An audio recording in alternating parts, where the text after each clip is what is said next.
ভাই বরবাদের first look তো আসলো এবং শাকিব খান পুরা কাঁপাই দিল। মানে বরবাদের ফার্স্ট লুক যে আজকে আসবে এটা তো সবাই অলমোস্ট জানেই, এবং কিছু একটা যে হবে, কিছু একটা যে আসবে, একটা ধামাকা যে ক্রিয়েট হবে, এটা আঁচ করা গেল।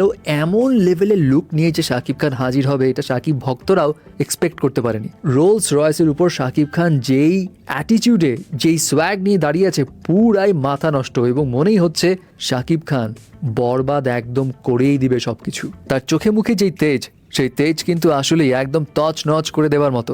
এখন শাকিব খানের এই লুকটা তো ফাটাফাটি ছিল এবং এই সিনেমা দেখার প্রতি আগ্রহ আরও বাড়িয়ে দিয়েছে। এবং এই মুভির ডিরেক্টর মেহেদী হাসান হৃদয় তিনি কিন্তু এর আগেও বেশ কয়েকটা ইন্টারভিউতে বলেছিলেন শাকিব খানের ক্যারিয়ারে এমন লুকে শাকিব খান কখনোই আসেনি, এবং বাস্তবেও সেটার প্রমাণ মিলেছে। প্রায় 15 কোটি টাকা খরচ করে এই সিনেমা নির্মাণ করা হচ্ছে এমনটাই জানা গিয়েছিল গণমাধ্যমের সূত্র থেকে। এবং এত বড় বাজেটের বাংলা সিনেমা ম্যাক্সিমাম পোর্শনই কিন্তু মুম্বাইতে শ্যুট হচ্ছে, অ্যান্ড লার্জ স্কেলে যে সবকিছু হচ্ছে সেটা এই ছোট্ট মোশন পোস্টারেই বোঝা যাচ্ছে। এই মুভির অলমোস্ট 70% শুটিং এখন ডান। আর এই সিনেমা কোন ধাঁচের হতে যাচ্ছে? অফকোর্স আপনারা নিশ্চয়ই মোশন পোস্টার দেখেই বুঝতে পারছেন এটা অ্যাকশন ভায়োলেন্স ধাঁচের। কিন্তু পরিচালক মেহেদী হাসান হৃদয় তিনি এর আগে ইন্টারভিউতে জানিয়েছিলেন এখানে অ্যাকশনের থেকে বেশি ভায়োলেন্স থাকবে।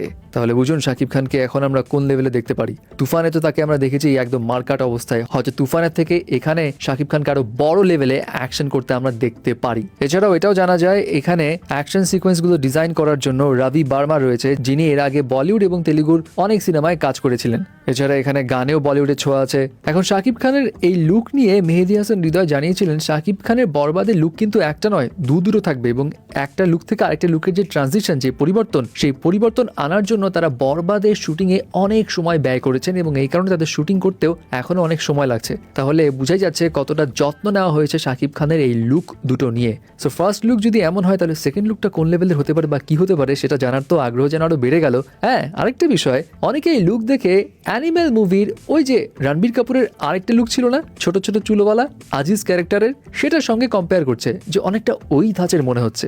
ওয়েল, এখানে কিন্তু অ্যানিমেলের একটা যোগসূত্র আছে। মানে এখানে শাকিব খানের যিনি মেকআপ আর্টিস্ট তিনি অ্যানিমেল মুভিতেও কাজ করেছে মেকআপ আর্টিস্ট হিসেবে রণবীর কাপুরের ক্যারেক্টারে, এবং তার নাম হচ্ছে অমিত আম্বরকর। সো এই কারণে হয়তো একটু একটু মিল খুঁজে পাওয়া যাচ্ছে, বাট তারপরেও মিল খুঁজে পাওয়া গেলেও বা কি, অ্যানিমেল হচ্ছে অনেক বাজেটের মুভি, বরবাদ 15 কোটি বাজেটের মুভি। সো বাংলা সিনেমাতে এমন একটা লুক বাজেট লিমিটেশন থাকা সত্ত্বেও যে ফুটাই তোলা হয়েছে এটাও অনেক বড় একটা অ্যাচিভমেন্ট।